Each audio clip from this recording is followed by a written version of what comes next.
আল্লাহ রাব্বুল আলামিন বলছেন, ওয়া ইয ক্বালা রাব্বুকা লিল মালাইকাতি ইন্নী জাইলুন ফিল আরদি খলিফা। রব্বুল আলামিন বলছেন, এবং স্মরণ করুন যখন আপনার প্রতিপালক ফেরেশতাদেরকে বলেছিলেন, আমি পৃথিবীতে আপন প্রতিনিধি সৃষ্টিকারী। অর্থাৎ আল্লাহ রাব্বুল আলামিন নবী দো জাহান সাল্লাল্লাহু তাআলা আলাইহি ওয়াসাল্লামকে সম্বোধন করে বলছেন, এ আমার মাহবুব স্মরণ করুন যখন আমি ফেরেশতাদেরকে বললাম যে আমি পৃথিবীতে জমিনের উপরে আমি আমার খলিফা বানাবো, আমার নায়েব বানাবো। আল্লাহ রাব্বুল আলামিন হযরতে আদম পয়গম্বরকে তৈরি করার জন্য, মানুষকে সৃষ্টি করার জন্য সর্বপ্রথমে ফেরেশতাদেরকে নিয়ে আপনার মিটিং করলেন। বলো সুবহানাল্লাহ। কি করলেন?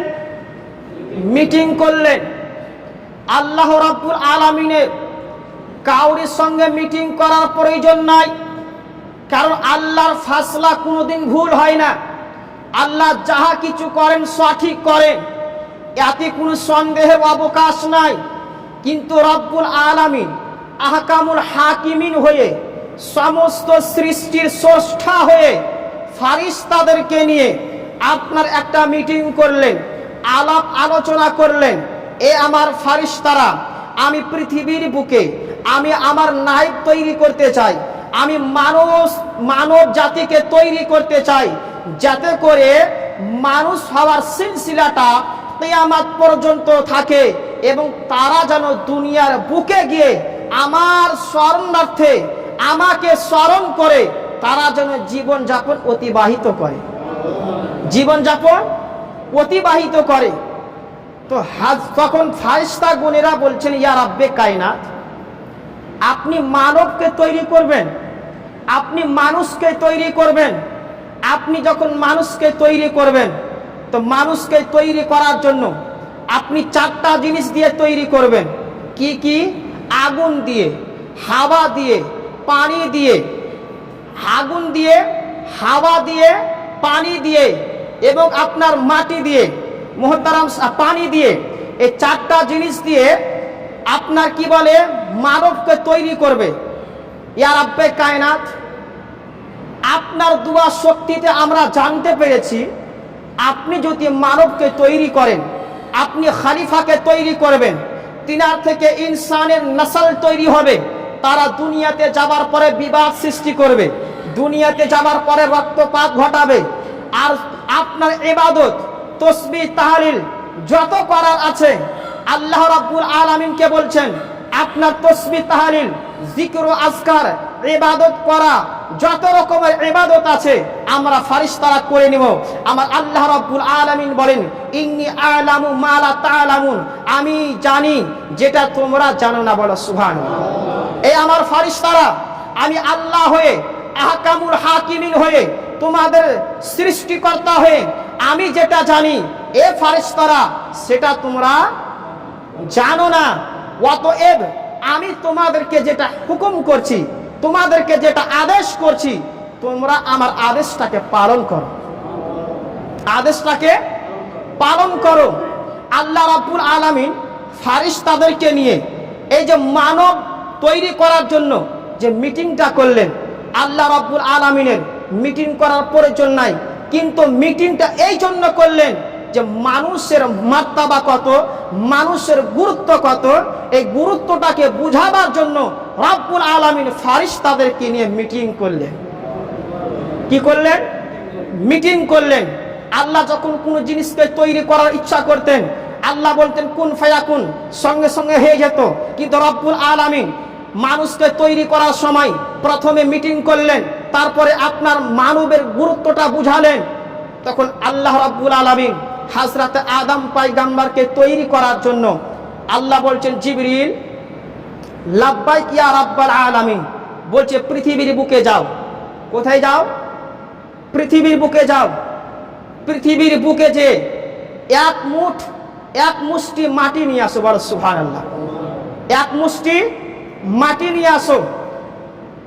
হযরতে জিবরিল আলাইহিস সালাম আল্লাহ পাকের হুকুম পেয়ে যখন পৃথিবীর বুকে আসলেন, এবার মাটি থেকে যখন মাটি নিতে যাবে, মাটি নিজের জুবানে হালে বলছেন, ওগো আল্লাহর ফারিস্তা জিবরিল, আমাকে আমার থেকে কেন আলাদা করে দিচ্ছেন? আমাকে আমার থেকে কেন আলাদা করে দিচ্ছেন?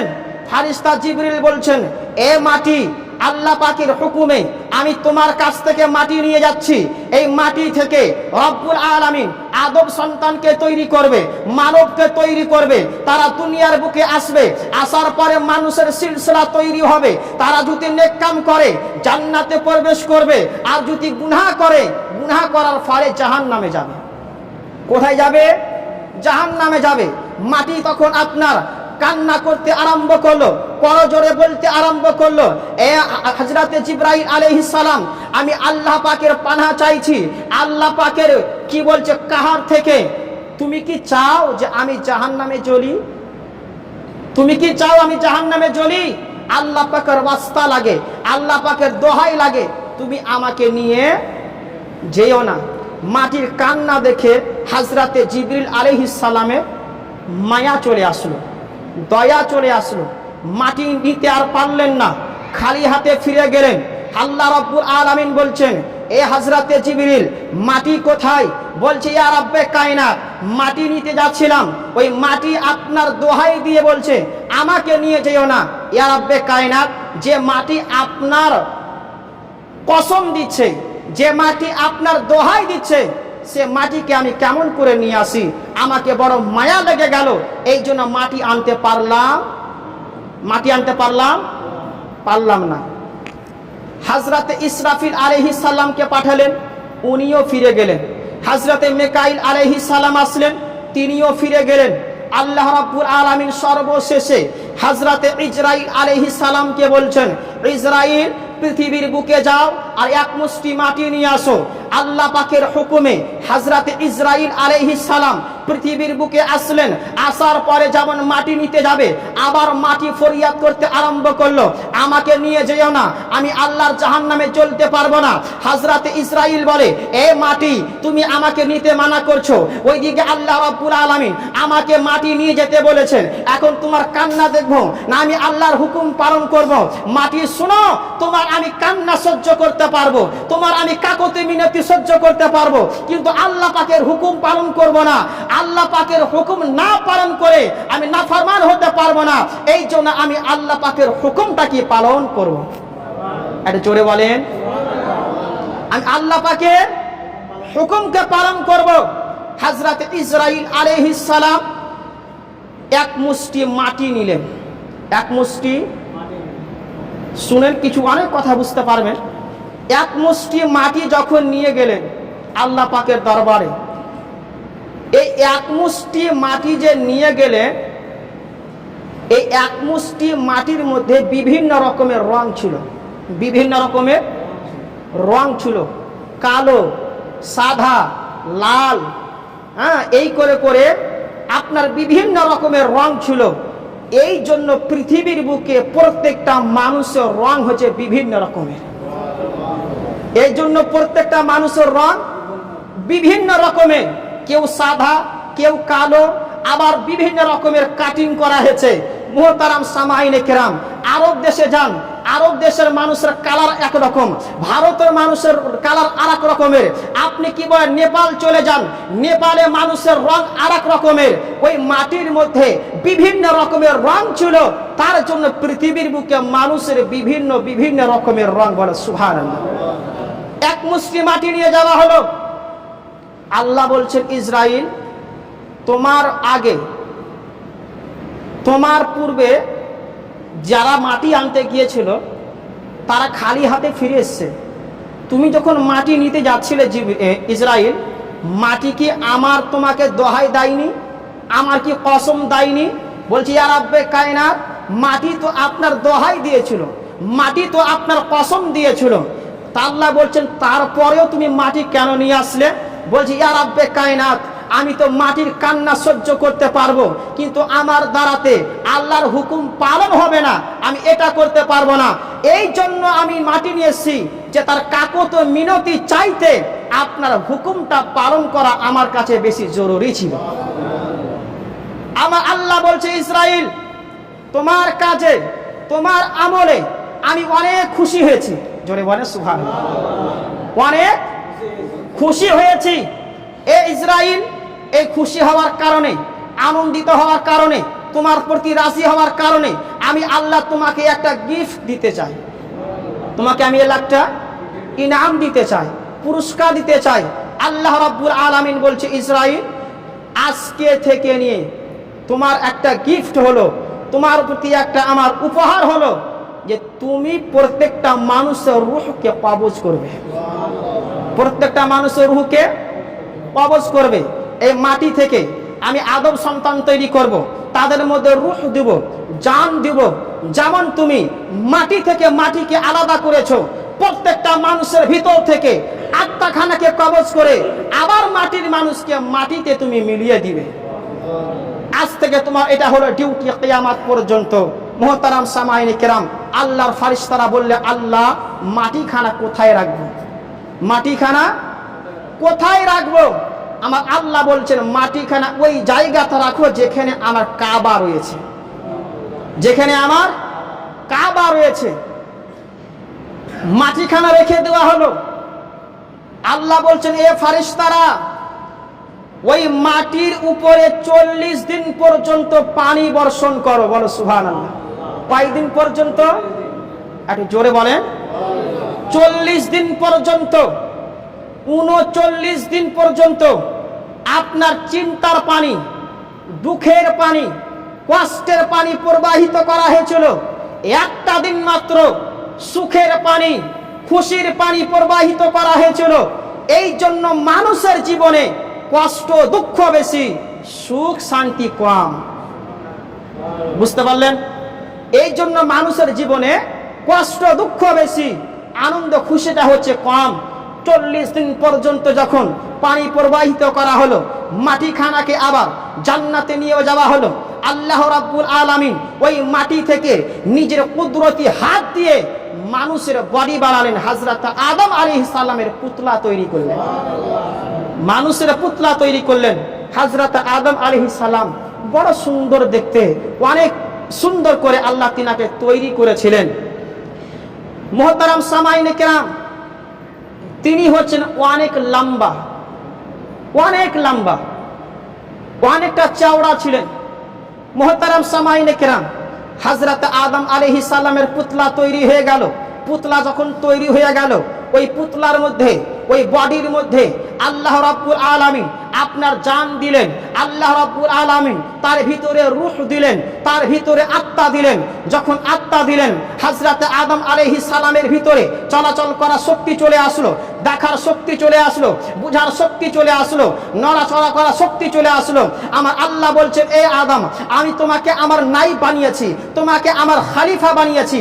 তোমার থেকে কিয়ামত পর্যন্ত মানুষের সিলসিলা চলতেই থাকবে, মানুষের সিলসিলা চলতেই থাকবে।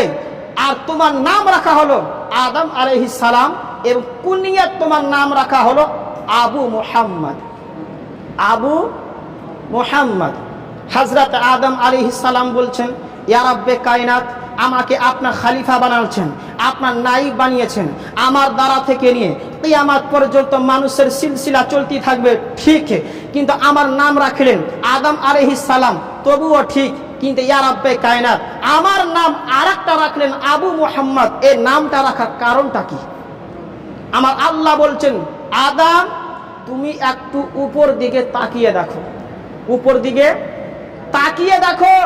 তো হযরত আদম আলাইহিস সালাম যখন নিজের মাথা মুবারক, মস্তক মুবারক খানা উপর দিকে দেখছেন, তো আরশের খাম্বাতে, আরশের পায়াতে আমার নবী মুস্তাফার নূর দেখতে পেলেন। নবী মুস্তাফার নামে নূরে মুস্তাফা দেখতে পেলেন। আল্লাহ রাব্বুল আলামিনের কাছে হযরত আদম পয়গম্বর বলছেন, ইয়া রাব্বে কায়নাত, আরশের পায়াতে এর নামে মুহাম্মদটা কার, এবং নূর খানটা হচ্ছে কার? বলছে, আদম, তোমার আওলাদের মধ্যে ওই নবীর নূর, ওই নবীর নূর, যে নবীর নাম হবে আসমানে আহমদ আর জমিনে হবে মুহাম্মদ। কিন্তু আদম, এই নবী মুস্তাফার নূরকে যদি আমি তৈরি না করতাম, আমি তোমাকে তৈরি করতাম না আদম, তোমাকে সৃষ্টি করতাম না। শুধু তুমি বলে নয়, আমি আল্লাহ রাব্বুল আলামিন এই আসমানকে তৈরি করেছি, এই জমিনকে তৈরি করেছি, চন্দ্র সূর্য নক্ষত্রকে তৈরি করেছি, আমি আরশ কুরসি লৌহ কলমকে তৈরি করেছি, হাওয়া তৈরি করেছি, জান্নাত তৈরি করেছি, জাহান্নাম তৈরি করেছি। এক কথায় আমি যে এত বড় আল্লাহ রাব্বুল আলামিন পৃথিবীকে তৈরি করেছি একটাই কারণে, সেটা হচ্ছে আমার নবী মুস্তাফার নূরের বরকতে, নবী মুস্তাফার সাদকাতে। তিনাকে সৃষ্টি যদি না করা হতো আমি তোমাকে তৈরি করতাম না। মুহতারাম সামাইনে কেরাম, আল্লাহ রাব্বুল আলামিন নবী মুস্তাফার নূরের সাদকাতে হযরত আদম আলাইহিস সালামকে তৈরি করলেন, আদম আলাইহিস সালামকে তৈরি করলেন। এখানে একটি কথা বলি ভাই, রবিউল আউয়াল আছে কিনা একটু বলেন ভাই, রবিউল আউয়াল মাস আছে কি আসে না? তো আমরা কি বলি যে নবী মুস্তাফার জন্ম দিবস, কি বলি? জন্ম দিবস। আসলে সেটা জন্ম দিবস নয়, নবীর জন্ম তো আগে হয়েছে, নবীর জন্ম হয়েছে আগে। রবিউল আউয়াল মাসের 12 তারিখে মা আমিরা শেখম মুবারক থেকে দুনিয়ার বুকে তাশরিফ নিয়ে এসেছেন। দুনিয়ার বুকে সৃষ্টি আগে, এসেছেন পরে। মুহতারাম সামাইনে কেরাম, আমার রাব্বুল আলামিন সৃষ্টির সর্বপ্রথমে আল্লাহ রাব্বুল আলামিন আমার নবী মুস্তাফার নূরকে তৈরি করলেন। একজন সাহাবাই কেরাম আমার নবী মুস্তাফাকে জিজ্ঞাসা করলেন, ইয়া রাসূলুল্লাহ, রাব্বুল আলামিন সর্বপ্রথমে কোন জিনিসটাকে তৈরি করেছেন?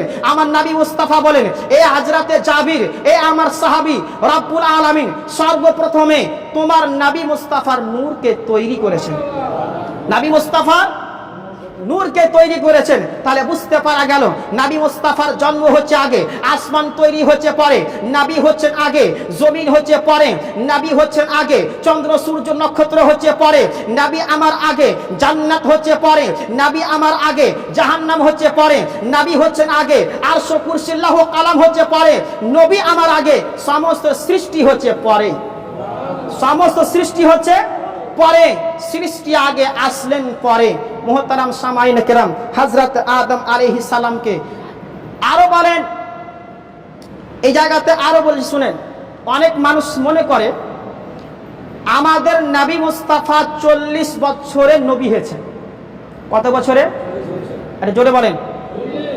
এটা মানুষের ভিতরে একটা আকীদা দিচ্ছে, বিশ্বাস ঢুকাচ্ছে যে নবী হচ্ছেন 40 বছরে নবী। আয়াতের মধ্যে বলছে, এ মাহবুব আপনি স্মরণ করুন যখন আপনার রব, যখন তোমার রব ফারিস্তাদেরকে হুকুম বলছিলেন, ফারিস্তাদেরকে হুকুম করলেন। আচ্ছা বলেন, এখন বর্তমান সময়ে আমি যদি বলি আমার এই কি বলছে মুয়াজ্জিনকে, যে মুয়াজ্জিন সাহেব পরশু দিনের কথাটাকে স্মরণ করুন, আমি কি বলেছিলাম বুঝবেন একটু। পরশু দিনের কথাটা মনে করেন আমি কি বলেছিলাম। তার মানে আমি যেখানে কথাটা বলেছিলাম মুয়াজ্জিন সেখানে উপস্থিত ছিল। পরশু দিন যে কথাটা বলেছিলাম তার মানে মুয়াজ্জিন সেখানে উপস্থিত ছিল, আমার কথাটা শুনেছিল। বুলাইতে আমি বলতে পারছি, এ মুয়াজ্জিন সাহেব আপনি মনে করেন পরশু দিনের কথাটা, এখান থেকে বুঝতে পারা যাচ্ছে যে পরশু দিন আমি যে কথাটা বলেছিলাম মুয়াজ্জিন সেখানে উপস্থিত ছিল। আল্লাহ রাব্বুল আলামিন বলছেন, এ আমার মাহবুব আপনি স্মরণ করুন যখন আদম আলাইহিস সালামের সৃষ্টির ব্যাপারে ফেরেশতাদের সঙ্গে আলোচনা করছিলাম। তার মানে বুঝতে পারা গেল আদমের তৈরির আগে আমার নবী মুস্তাফার সৃষ্টি হয়ে গেছিল, সৃষ্টি হয়ে গেছিল। এবার আপনি বলুন সৃষ্টি হয়েছে, নবী হয়েছে কয় বছরে? 40 বছর না 40 বছরের আগে। আমার নবী মুস্তাফাকে প্রশ্ন করা হলো, ইয়া রাসূলুল্লাহ আপনি নবুয়ত কবে প্রাপ্ত হয়েছেন? আপনি নবী কবে হয়েছেন, আপনি নবী হিসাবে কবে আপনি গণ্যিত হয়েছেন। আমার নবী মুস্তাফা বলে, এ আমার সাহাবায়ে কেরামেরা, আমি নবী ওই সময় হয়েছিলাম যখন আদম আলাইহিস সালাম মাটি এবং পানির মধ্যস্থলে ছিল, আমি তখনও আল্লাহ পাকের দরবারে নবী হিসাবে গণ্য ছিলাম, নবী হিসাবে ছিলাম। আরো বলছেন, এ আমার সাহাবায়ে কেরামেরা, যখন হযরত আদম আলাইহিস সালাম বডি এবং রূহের আত্মার মধ্যস্থলে ছিল, তখন আমি আল্লাহ পাকের দরবারে নবী ছিলাম, আমি নবী ছিলাম। 40 বছর বয়সে আমি নবুয়াতকে এলান করেছি, নবুয়াতকে এলান করেছি। এবার আপনি বলবেন, মৌলভী সাহেব এটা কেমন কথা বলছেন, নবী আমার 40 বছরে নবুয়াত প্রাপ্ত হয়েছে, আমরা শুনে এসেছি, আজকে আপনি বলছেন 40 বছরের নবুয়াত এলান করেছে। যদি এই কথা বুঝতে হয়, হযরত ঈসা নবী, এই কথা বলে দেশ শেষ। হযরত ঈসা নবী মায়ের পেট থেকে এসেছে। যখন বলছি ভাব শুনে যান, সময় তো হচ্ছে আমি বুঝতে পারছি, কিন্তু আকীদার কথা সময় বুঝতে পারবেন না। আজকে আকীদার মাধ্যম দিয়ে মানুষকে ধ্বংস করছে। আমল হচ্ছে একটা গাছের ফল, আমল হচ্ছে আর জোরে বলেন, আমল হচ্ছে গাছের ফল, আর আকীদা ঈমান হচ্ছে গাছের জড়। জড় কেটে দিলে ফল থাকবে ভাই? ফল জিন্দা থাকবে? ফল কাটলে গাছ জিন্দা থাকবে কিনা? আমল যদি নষ্ট হয় ঈমান বেঁচে থাকবে, ঈমান যদি নষ্ট হয় পুরো আমলটাই বরবাদ হয়ে যাবে। আজকে মানুষের ভিতরে বিভ্রান্ত ছড়িয়ে দিয়ে মানুষের আকীদা খারাপ করছে। আমি যে কথাগুলো বলছি, দলিল যদি নিতে হয়, আমার কাছে কিতাব আছে, আমি আপনাকে দলিল দেখাতে পারবো।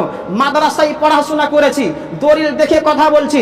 মুহতারাম সামাইনে কেরাম, যদি কারোর ডাউট থাকে, যদি কারোর আপনার সন্দেহ থাকে, আমার সঙ্গে আপনি যোগাযোগ করবেন, আপনাকে দলিল দেখাবো। দলিল দেখাবো কিন্তু আপনাকে পড়াবো, তা আমি আপনাকে পড়াবো। মৌলভী সাহেবের কাছে দলিল কে দেখে ভাই? যারা পড়িতে জানে। আপনি মূর্খ হয়ে মৌলভীকে বলবেন দলিল দেন, আপনি নিজেই পড়তে জানেন না, এটা মানা যাবে? আরে বলেন না ভাই, মানা যাবে? দলিল যদি আমার কাছে নিতে হয়, আমার সাথে আপনাকে পড়িতে হবে, তাহলে বুঝবো হ্যাঁ আপনি হাদিস সম্বন্ধে কিছু বুঝেন।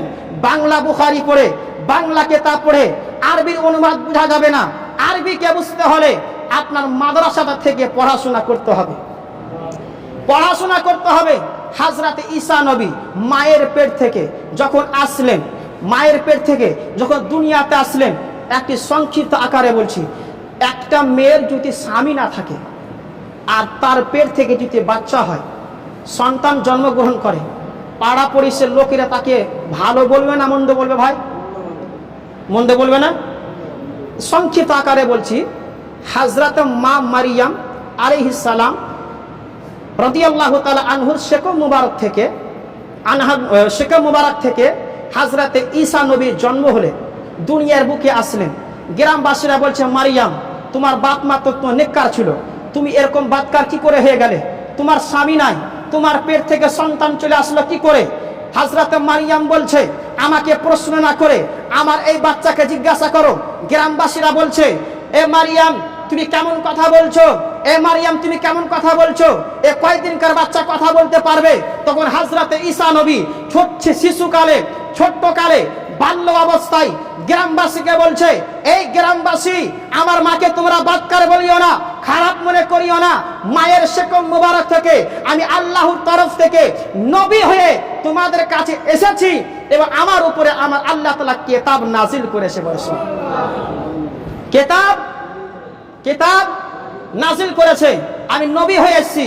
আমি আপনাকে বলতে চাই, আদম নবী হয়েছেন আমার নবী সদকাতে, হযরতে শীষ নবী হয়েছে আমার নবী সদকাতে, হযরত নবী নূহ নবী হয়েছেন আমাদের নবীর সদকাতে, হযরত ইব্রাহিম নবী হয়েছে আমাদের নবীর বাদাউলাতে, হযরত ইসমাইল নবী হয়েছে আমাদের নবীর বাদাউলাতে, হযরত মুসা নবী হয়েছে আমাদের নবীর বাদাউলাতে, হযরত ঈসা নবী হয়েছেন আমাদের নবীর বাদাউলাতে।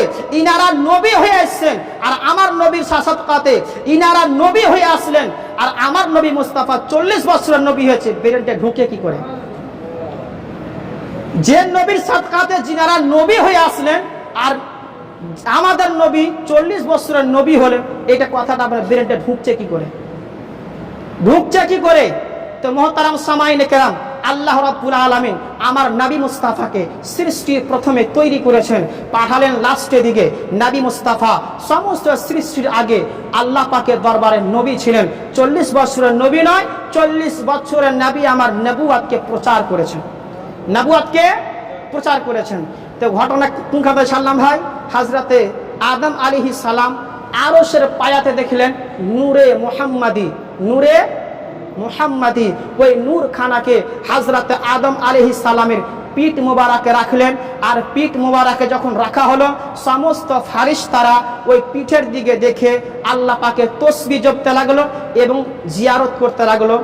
এখান থেকে সামনের জুম্মাতে আরো বলবো, এই যে নবী মুস্তাফার নাম শুনে চোখে চুম্বন দিচ্ছে না ভাই, দিচ্ছে না? এই জিনিসটা অনেকে মনে করছে কি করছে না করছে। এই ঘটনা থেকে আপনাকে দলিল সহ বুঝাবো ইনশাআল্লাহ। বেঁচে থাকলে আগলা জুম্মাতে আমরা যে নবী মুস্তাফার নাম শুনে চুম্বন দিচ্ছি, কোথায় থেকে আসলো, কোনখান থেকে শুরু হলো, এর দলিল আছে কি নাই, কোন জায়গাতে দলিল আছে, আপনাদেরকে প্রমাণ সহ বলবো। আজকে হলো এতটুকু। আল্লাহ রাব্বুল আলামিন যেন আমাদেরকে সঠিক বুঝা এবং তার প্রতি আমল করা তৌফিক দান করেন। আসসালামু আলাইকুম ওয়া রাহমাতুল্লাহ। সুন্নাত পাঠ করেন।